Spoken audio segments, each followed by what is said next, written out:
With the M18 hatchet, especially using it up in the tree with like tight crotches, tight unions, trying to make pruning cut, you can't get your big saw in there. With the M18 hatchet, it makes it so much easier to get into tight places like that. The M18 fuel hatchet saw is easy to grab, light on the harness if I'm carrying it through a tree. The M18 fuel hatchet, it's much smaller, much easier to handle. You can get into tight, small spots much easier.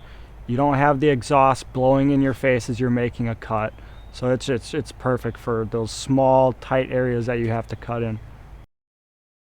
Yeah, the size and weight of the hatchet is surprisingly easy to control, and it still has power behind that lightweight. My initial thoughts of cutting with the M18 hatchet was that it cut right through what I needed to immediately. There was no kickback, there was no bog on it. It chewed right through it cleanly, and it was fantastic. I was very surprised with the amount of power it did, being so small. It cuts right through anything I've put it through yet, whether it be a small top of a pole chunk or any tree limb.